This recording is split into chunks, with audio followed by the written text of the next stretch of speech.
My name is Marcy, and this story is mostly about my dad and the things our family has gone through. My dad is a big man. He stands at 6'5" and weighs just under 300 pounds. He's 50 years old. He's not and has never been overweight or flabby. He is solid as a rock. I remember while we were growing up, he would tell us to hit him in the stomach, and he would laugh when we hit him. By we, I mean me and my brother Robert. He was named after our dad. Dad was named William Robert Smith. As he was growing up, people would call him Bill for William and Bob for Robert, so his nickname was Billy Bob Smith. People are so original, aren't they? I'm mentioning this because it becomes important later in the story. So he named my brother Robert William Smith instead of Jr. Dad never cared for the name Jr. Robert is a pretty big guy also, but nowhere near as big as Dad. My mom, Marcia, and Dad met in high school. Mom was the cheerleader and Dad was the defensive and offensive lineman. They began dating their junior year. Mom always thought that Dad would become famous and make it as a pro football player, but he decided he didn't want to go to college. Mom was mad at him for not even trying. "I'm happy with what I want to do in life," he explained to her. My grandfather owned a large independent grocery store, and Dad was a meat cutter there. He also knew that someday the business would be turned over to him. Mom stayed with Dad, and they got married shortly after graduation. Less than a year later, I appeared, and another year later, they had Robert. Mom thought 2 kids were enough and had her tubes tied. Dad loved kids, but he said it was his wife's choice. A lot of people were a bit scared of Dad until they got to know him. To us kids and our friends, we all considered him a big teddy bear. He really was a gentle giant. We had a good life. Mom worked at the store as a cashier part-time after Bob and I started school. I believe she always had dreams of becoming famous, or at least meeting famous people. Dad loved her and gave her everything she ever asked for. I never heard him raise his voice to her, but she would get mad at him. It was always about something he didn't do or somewhere he wouldn't take her. He usually gave in eventually. The store was open 7 days a week, and Dad worked most of them. But if we ever had a game or something going on at school, Mom and Dad would always be there for us. The holidays were great. On Christmas morning, we would all gather around our tree and take turns opening presents. There were very few things we did without. Most every year, Dad would buy Mom a couple of tickets to a big-time play or show she said she just had to see. Most of them were in the large city 50 miles away, and Mom would often go with her friends since Dad would probably be working. She did go to a couple of football games and even a hockey game with Dad, but she preferred the bright lights of musical and Broadway-type shows. They weren't Dad's thing. When we were old enough, Grandpa would give us jobs to do in the store and pay us.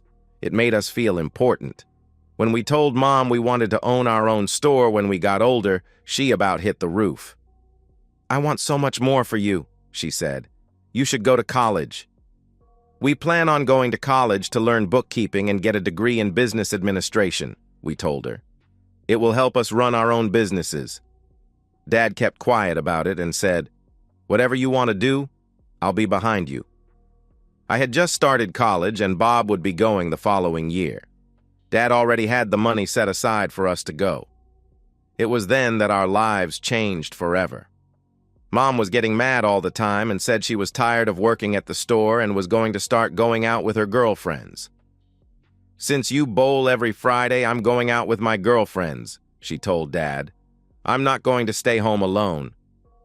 Dad never denied her anything, and she had gone out often with her friends.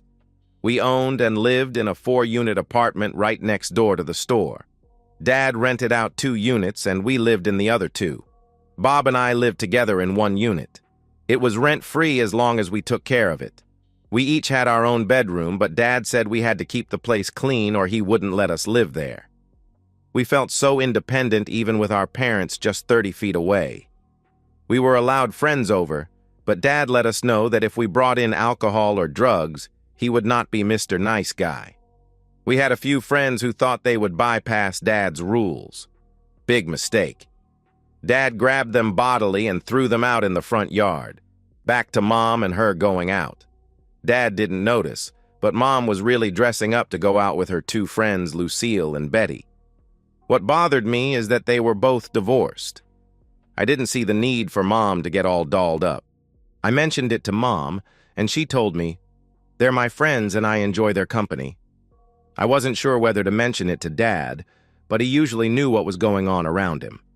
I was in college, but it was in town, so I came home in the evenings and noticed Mom was pretty intoxicated when she came home from being with her friends.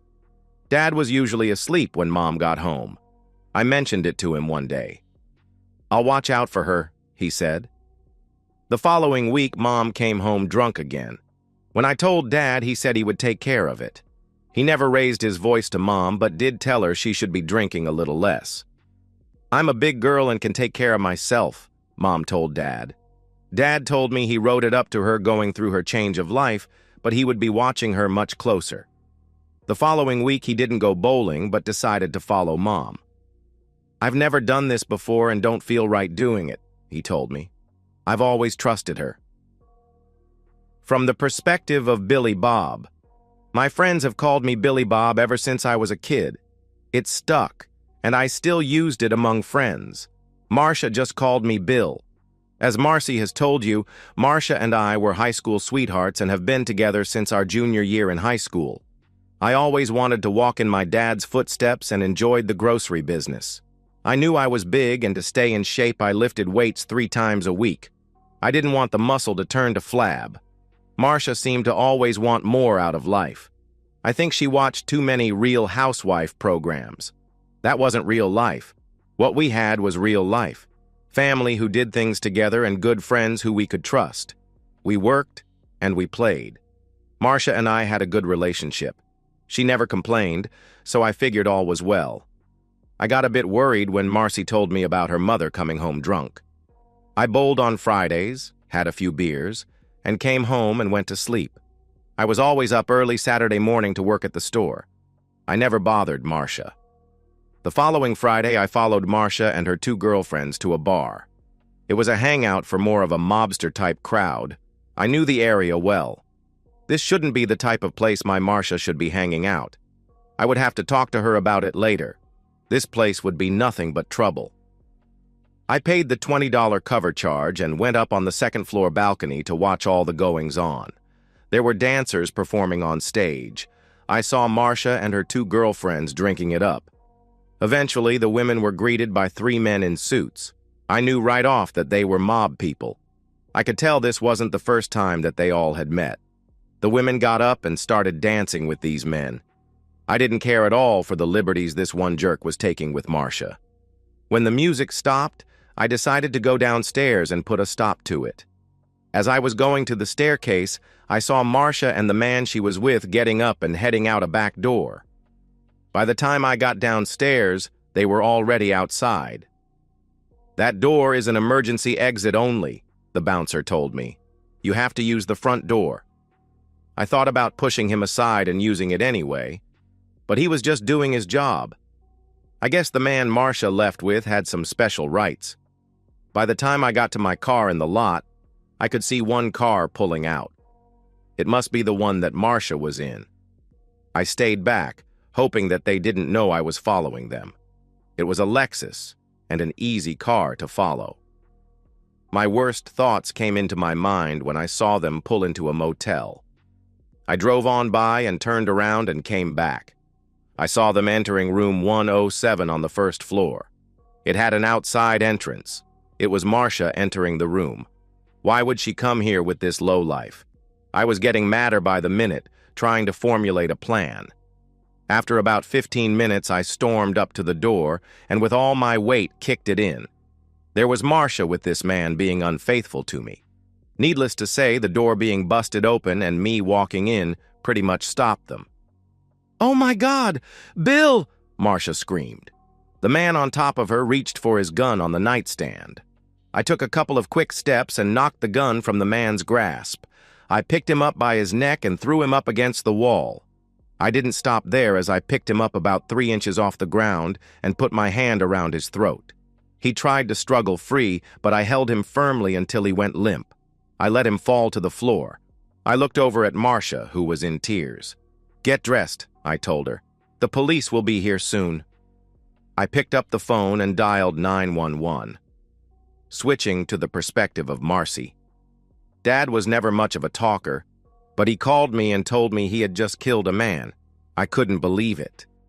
You need to hold it together for your mother, he told me. She's in a state of panic and shock.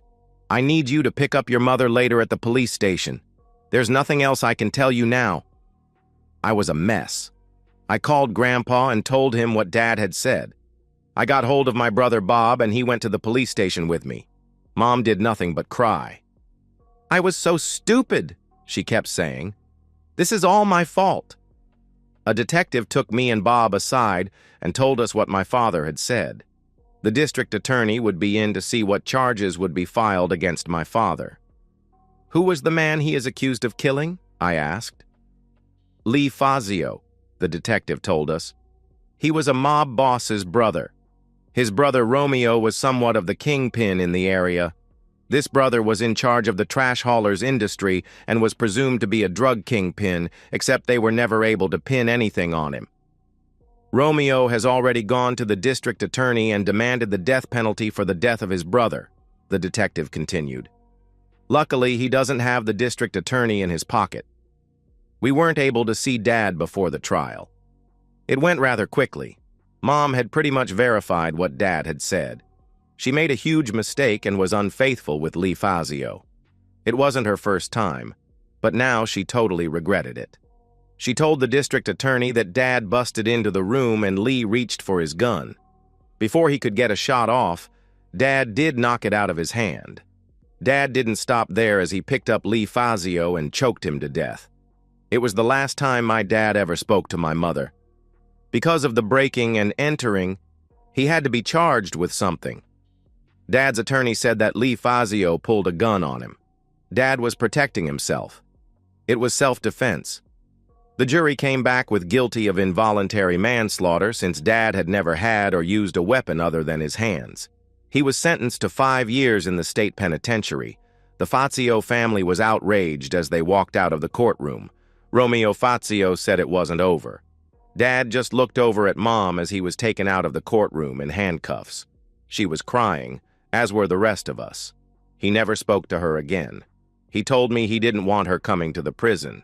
She would not be listed on the permitted visitors list. Someone in our family went to see Dad each month. He always told us to bring candy bars and cartons of cigarettes. I asked him if he took up smoking, but he said it was for a few of the friends he had made. Bob had asked Dad if his life was hard in prison and did he get in much trouble. I let people know I wasn't going to take their nonsense, Dad told him. After knocking a few guys around, I was pretty much left alone, other than a few friends. He said one time he was warned by a buddy that one man was going to stab him in his kidney area at lunchtime. He had beaten up the guy pretty bad, and the guy was in the hospital ward for 2 weeks. Dad put a book under his jumpsuit to protect his kidneys after that. The criminal who Dad felt was hired by Romeo Fazio came up behind him and jammed the knife into his kidney area, but caught the book instead. Dad swung around with his elbow and broke the creep's jaw. By then, the guards were there and saw the knife sticking out of the book. The creep had passed out, but his jaw looked terrible. He was back in the hospital ward with another 10 years added to his sentence for attempted murder. Dad said the man's jaw was never the same. He could hardly talk, but stayed away from Dad. Something terrible happened shortly after the incident. Mom would hardly talk to anyone. She did talk to me and Bob, but it was always about what a wonderful man Dad was and how stupid she was. One day, Bob and I were at school, and when we got home, Mom was dead, lying on her bed. Next to her were some kind of drugs. Her name wasn't even on the bottle.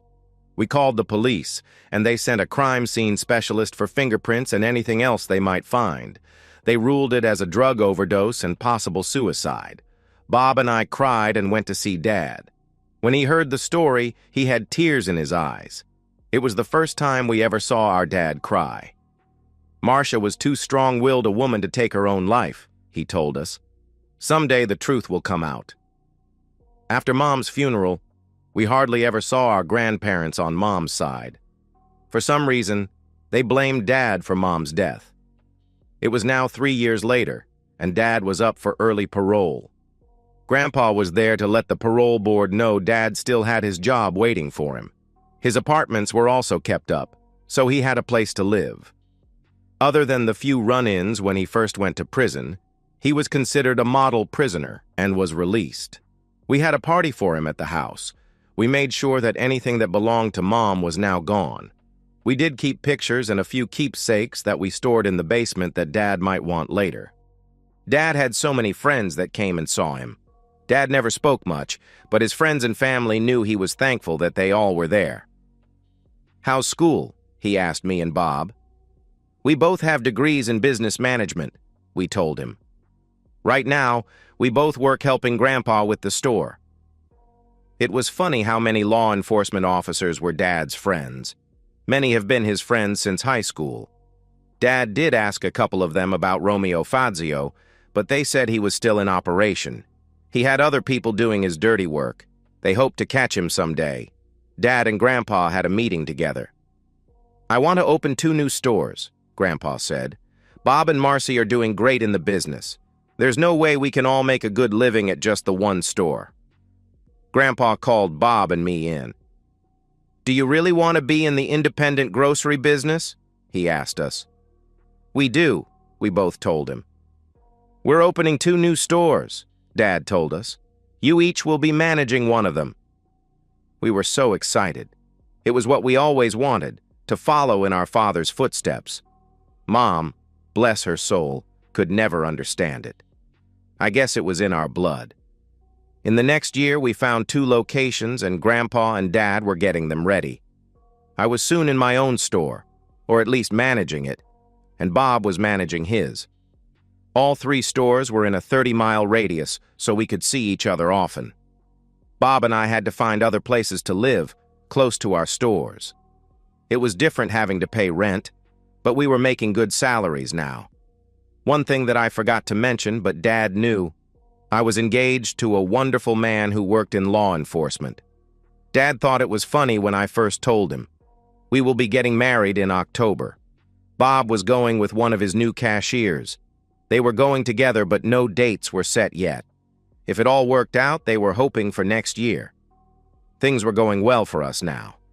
One thing that Dad did was hire a few of the men he met in prison. At first, we wondered about a few of them, but Dad told us he trusted them. "They all made mistakes and paid for them," he said. "They have families and need a new start." If Dad trusted them, so would we. He trained most of them as meat cutters. Dad was one of the best butchers around. He never lost his touch while in prison. I heard a few of the men tell Dad that they would never let him down. If he ever needed anything, he could depend on them. Grandpa was about ready to semi-retire, and Dad would be taking over the store management at our main store. Grandpa would just make rounds and come see us at the stores. We knew he could never completely leave his business. Dad also said that our head bookkeeper would be retiring also. "Run an ad and get us a good bookkeeper," he told me. "I'd prefer one that could also be our accountant. Running our stores is too much for Bob or you to be accountant for the whole operation as well. The salary will depend on ability." He wanted Bob and me to do the screening and interviews and get it down to maybe 5 people, and he would make the final decision. I couldn't believe how many applications we received. There must have been over 100. We started going through them and did like Dad wanted. We made a special list for those who could do accounting and taxes, not just bookkeeping. After we finally narrowed it down to 5 people, we interviewed each one. 3 I didn't much care for because of their cockiness. They were overeducated and made it clear they were. I knew that wouldn't sit well with Dad. Out of the 2 we had left, one was a woman and the other a man. I sent both of them to be interviewed by my father. The man seemed intimidated by Dad's size. Dad no longer went by Billy Bob since he got out of prison. He now went by William Smith. I told Dad that there was something about the woman. I really liked her, but she seemed overqualified for the position. When I called her former employers, I was told she did excellent work, but had to be let go for personal reasons. No one would say what her problems were. Dad decided to interview the woman. Her name was Mary Bernheimer. Dad speaks again. Ms. Bernheimer, your qualifications seem to far exceed what we are looking for. Would you care to explain why you applied? I asked. Well, Mr. Smith, I had broken up with my boyfriend, even though I prefer not to call him that, Mary explained. He said that no matter where I went, he would see to it that I didn't get hired. I've been to every financial institution in the city, and I've been turned down by everyone. I have a master's degree in accounting and have been doing taxes for companies for over 15 years. Why were you let go from the People's Bank if they had no problem with you? I asked. It's rather personal, but my ex-boyfriend beat up the manager, and then I was fired, she admitted. I'm sorry, I should probably leave. I'm sure someone will be here soon to tell you not to hire me anyway. I'm sorry for wasting your time. She went to get up, and I asked her to wait in our other office. Something wasn't right here. This woman was very attractive, probably around 40 and exceptionally intelligent. I wanted to know what the problem was here. About that time, Marcy told me that Stan Folkert wanted to speak to me. He came into my office, and I asked him what I could do for him. At first, he seemed surprised that I was a large man. Mr. Smith, I'm here to do you a great favor, he said. A woman by the name of Mary Bernheimer will probably be here to interview for a position in accounting. My client has had a number of problems with her, and I'm here to tell you that it is in your best interest not to hire this woman. I already disliked this guy. I thought I'd play along with him till I got bored. So, is her work less than acceptable? I asked. According to our records, she has been an exemplary employee till she was let go from her last employer. What can you tell us about her or the client you represent? I'm sorry, but all our information is confidential, he replied. You come into my business and try and tell me who I can and cannot hire, I said angrily. Get out of my office before I have you thrown out. If I ever see you around here again or near Ms. Bernheimer, I'll see that both of your arms and kneecaps are broken. You are making a very grave mistake, Mr. Smith, he warned. My loud talking brought both Marcy and my butcher Bruce into the office. I asked Marcy to escort Mary into the room. Mary, do you know this man? I asked. Yes, he's an attorney for Romeo Fazio, my ex-so-called boyfriend, she replied. Stan started to put his hand near his jacket. If you're going for a gun, Bruce will have a meat cleaver in the back of your head in 3 seconds, I warned. Take it out slowly and place it on my desk, then turn around, get yourself out of here, and tell your boss not to send a boy to do a man's job. You're making a gigantic mistake, Mr. Smith, Stan said. She isn't worth it. Do you have any idea who Romeo Fazio is? Sure I do. When you see him, tell him Billy Bob Smith will be waiting for him. Stan must have recognized my name and went pale as he left the store. I'm sorry, Mr. Smith. I should have known better than to apply for a job anywhere, Mary said. I put people in danger. I sent Bruce back to the meat department and thanked him for having my back. Anytime, boss, he replied. I had Marcy and Mary sit down. Mary, I plan on hiring you, but you have to be totally honest with me, I said. If I find out you're lying, we can't help you. Are you really the Billy Bob Smith that killed Lee Fazio? She asked. Yes, it was me. But that was a long time ago, I replied. I need to know what we're facing now. Please start from the beginning. I met Romeo about 8 years ago, Mary began. I never had dated much, and one day he approached me at the bank and asked me out. I knew he had a bad boy reputation, but every woman thinks she can change that. On our first date, we were intimate. He kind of forced me, but I didn't put up the biggest fight. He started seeing me regularly, and we always went out to nice restaurants for dinner, and he would buy me things. I thought he really liked me, but he was just using me like he did a number of women. When I told him I didn't want to see him anymore, he laughed at me. No woman has a choice of leaving me, he said. You'll be mine till I throw you out. I got pregnant with our first child. Now I knew I couldn't just leave him. My best days were when he just left me alone. Shortly after my son was born, I was pregnant again with a girl. He laughed and told me how potent he was. I worked during the day and took care of my babies in the evening. We didn't want for anything. I made enough money to support my kids. When they were 3 and 4 years old, I took them and tried to run away. He found me and beat me. He said the next time I tried that, he would kill my babies. Mary was crying at this point. We stopped for a few minutes, and Marcy got us all some coffee. I had to feel sorry for this woman. Someone had to stop that jerk. I still wondered if he had anything to do with my wife's death. I still didn't believe she committed suicide. Mary continued on with her story. I was taking birth control pills so I wouldn't have any more kids, but didn't tell Romeo. I had to hide them. One day I talked with my boss at the office. His name was Tom Banks. Romeo found out we had dinner together and called me terrible names. He beat up Tom really bad. We were just having dinner after doing an inventory.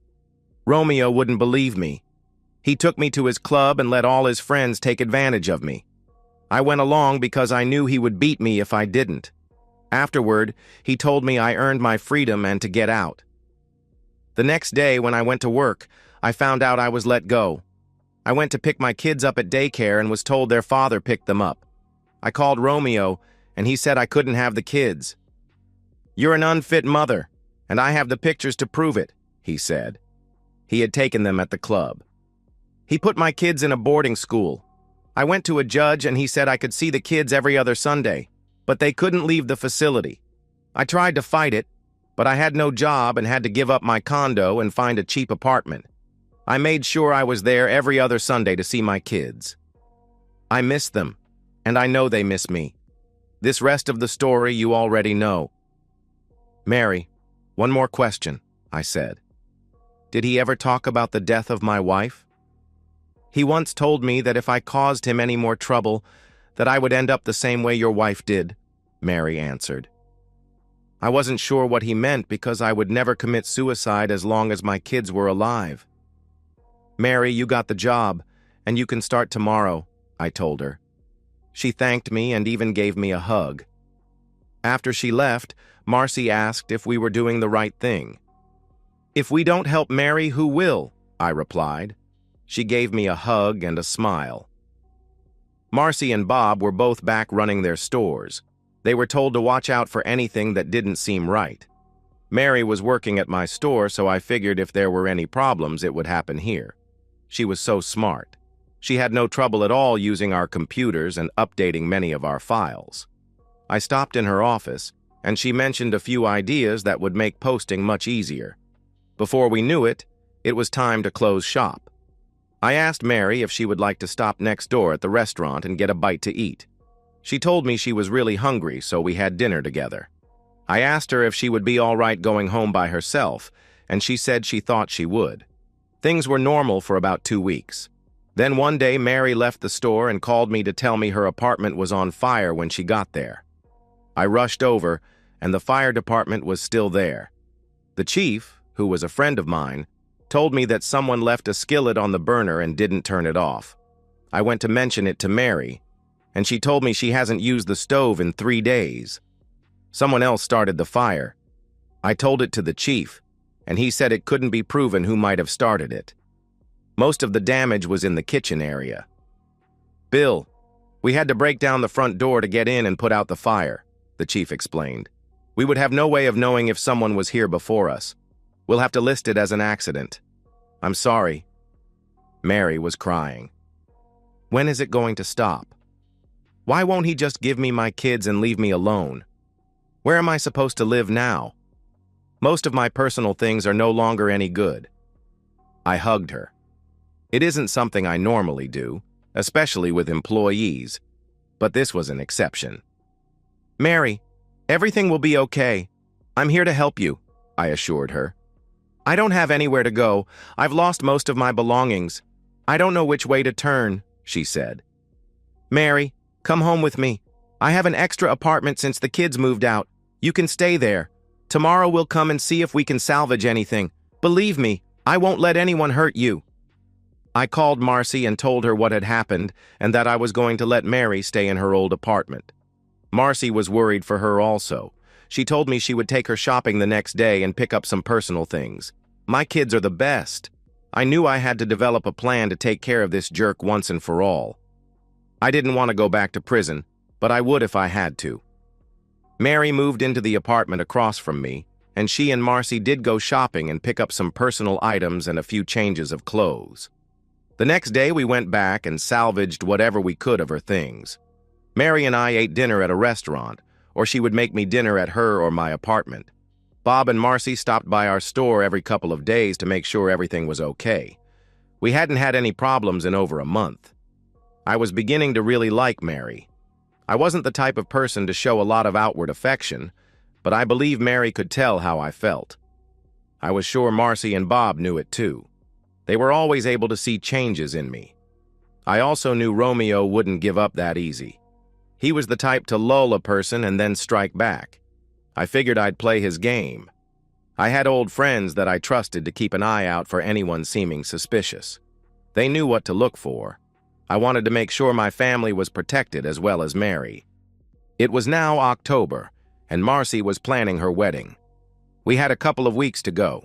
Since her fiancé Lance was a cop, we had a lot of extra cruisers touring our parking lots. If they would come in, we always offered free coffee and donuts. Our stores would be closing early that day, so all our employees could attend the wedding and reception.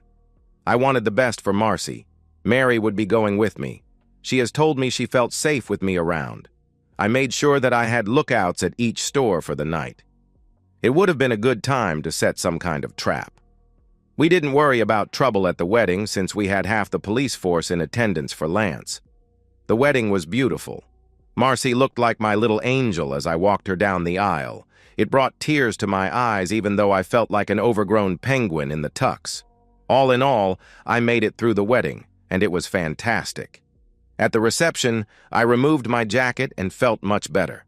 I danced with my beautiful daughter, and it brought tears to my eyes. She looked a lot like her mother. These were the events that family should be together. I danced with Mary. We had been close a few times, but tried not to show our relationship in public. I couldn't hide it from Marcy. That girl knew me like a book. She just told me to be careful, and I always had her blessing. She and Mary got along fine. Near the end of the reception, I got a call. One of my lookouts found a man planting a bomb under one of my delivery trucks. It was the one I often drove and left it parked in the back of the lot. The man was on his back and caught in the act. I told my lookout, who had a gun pointed to the bomber's head, to ask him who he worked for. "Romeo Fazio," the man said. "He's paying me $10,000 to set the bomb." I told my lookout to walk back to the store and to take the remote with him. When he was a safe distance away, to push the button. A few minutes later, I heard a large noise. I was standing next to the chief of police when my cell phone rang. I told him I had a lookout at each store and one just called and said someone just blew up my delivery truck. He was going out to see if he could find out anything. The chief had me call him back and tell him to stay inside the store till the police arrived. I did as I was asked. The chief made a couple of calls and said he would get back to me. I told him the wedding reception was about over, and I didn't want to ruin my daughter's special day. He understood. I mentioned it to Bob so he would be aware. Marcy and Lance were leaving for a week on a cruise, and we didn't want to spoil it for them. Everyone wished them the best as Lance's best man drove them to the airport. I was going to manage the store for her while she was gone. The chief got back to me and said a man was killed while planting the bomb. He was caught under the truck during the explosion. He couldn't be immediately identified, but his wallet was still intact, seeing it was in his back pocket. His name was Tony Fiaiti, and he was known to work for Romeo Fazio. They found the remote in Tony's car. He was probably going to make sure I was in the truck before hitting the remote. They talked to my lookout. "I was inside stacking shelves when I heard an explosion," he said. "I went to the locked rear door and saw the truck on fire. I immediately called Mr. Smith. I had no idea that anyone was under it." I received a call from Marcy, who heard the story on the radio. "Don't worry about it," I told her. "It's all taken care of and the police are on it. Just have a wonderful honeymoon. We'll be here for you when you and Lance get back." The chief asked me to not get involved and definitely not do something stupid. He would make sure there were patrols watching our area even more.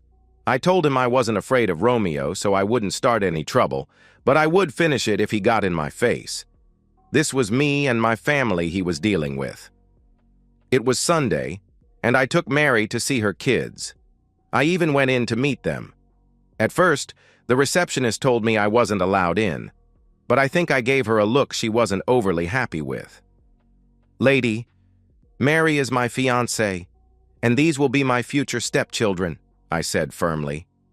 "I suggest you let me see them, or I'll get a court order and have a marshal down here in 5 minutes." I just made up the fiancé part, but it worked. "Okay, I'm sorry, but the kids aren't allowed to leave the premises," she replied. "That's fine. We will obey your rules," I assured her. "Mary just wants to see her kids. I think you can understand that." The woman softened a little and smiled. I met Mary's kids. It was funny that her son was named Bill. She called him Billy, and her daughter was Heather. They were so happy to see her. We brought them a few items they had asked her for. She introduced them to me, and they were surprised at my size. I sat down and told them I had a daughter and son also, but they were grown up now. Mary was talking to the kids, and I glanced outside in the parking lot. I saw a black car parked maybe 50 feet behind our car. I couldn't see any reason for him being there. I called the chief and asked if he had us followed. When he told me no, I mentioned the car in the parking lot. 20 minutes later, I saw a police cruiser pull up and arrest the man. The chief called me back and said the man had no valid reason to be at a kids' facility. He was searched, as well as his car. They found he had a gun with no serial numbers on it and no carrying permit, as well as some pills in an unmarked bottle. It reminded me of what they found on Mary's nightstand. They also found that he was using illegal substances at the time. There was more than enough evidence to put him away for a while. Drugs near a school and carrying a gun illegally would tie him up good. He didn't admit he worked for Romeo, but the chief and I both knew better. I didn't mention what went on in the parking lot to Mary. She had enough problems on her plate. When it was time to leave, she cried when she had to say goodbye to her kids. "We'll do our best so they can be with you," I promised them. Romeo was getting upset at losing his people. His eye for an eye wasn't working in his favor. I knew we couldn't play the game much longer. He was going after my family, my girlfriend. Yes, Mary was my girlfriend. And me. It was now Thanksgiving, and we decided to have it at our house. Mary said she would make the turkey, and Marcy would help her. I let all my employees at all 3 stores off early Thanksgiving Eve, and of course we were all closed Thanksgiving Day. They all had families to enjoy the holiday with. This time I didn't even have lookouts at the stores. The police department said they would make a few extra passes by the stores. Dinner was wonderful, but before we ate, everyone made a wish. Marcy and Lance wished for a wonderful life together. Bob and his now fiancé hoped all would work out well for them. Mary had tears in her eyes when she wished she could soon be united with her children. My mom and dad were thankful for such a wonderful family. They looked at me and asked what I wished for. "I wish that all your wishes will come true," I said. "I love you all." That was saying a lot from me. Mainly, I hoped another day wouldn't go by with Romeo still alive. We had a wonderful dinner. We all helped clean up the mess and left the leftovers on the counter to munch on. Everyone was still at the house, and we were playing board games when there was a knock on the door. Marcy got up and answered it. It was Chief Harrison. His name was Henry, but I always called him Chief. We actually played football together. "Chief, come on in. Have a drink with us," I offered. "Sorry, Bill, but I'm working." "I could use a cup of coffee," he replied. "I see your whole family is here. I have something to tell all of you." He sat down and was drinking his coffee. He looked over at Lance, who was a police officer in his department. "Lance, has everyone here now been here all day?" he asked. We looked over at Lance. "Yes, Chief, we all arrived just after noon, and no one has even left the house. Not even to go next door to the store. What has happened?" He looked over at me. "Bill, Romeo was found dead at his lounge around 3 this afternoon. There were 2 pill bottles with no prescriptions on them. They were similar to those found on Mary's nightstand years ago. We know it wasn't suicide because his hands showed signs of severe injury, likely caused by a heavy, sharp object. It was then planted in the back of his head. Everyone looked shocked but me. I very rarely showed any emotion. Since you have an alibi, I'll need to talk to all of your meat department employees tomorrow, the chief said. No problem, Chief. I'll go with you, I told him. I'm willing to say none of them would do such a thing. Bill, most of them have been convicted of numerous crimes. Yes, and every one of them has been clean as a whistle since. All have families and doing their best to walk a straight line. I've always stood up for my friends. We did go and talk to everyone who worked for me. Every one of them had good alibis and were having Thanksgiving with family and friends. After a month of trying to find out who killed Romeo, the file went in the unsolved folder. The autopsy came back as a drug overdose. How ironic. The ME said the chopped-off hands and cleaver in his head was done after death. I suggested that someone who worked for him was thinking he was getting too sloppy and decided he wanted to be the new boss. I told the chief that they probably used the cleaver to throw the blame in our direction. The chief might just want to keep his eyes open for the new boss of Romeo's mob. I took Mary to see her kids, but this time we had a court order to release the kids to Mary's custody, the only living parent. They were so happy that they would finally be with their mother. We took them back to Mary's apartment and had a little party for them. My family came over to see them. The kids were doing fine living with their mother. They didn't miss their dad at all because he hardly ever came to see them. He just didn't want Mary to have them. What was ironic was that she received Social Security for the kids. It was funny that after school they would come into the store to be with Mary and me.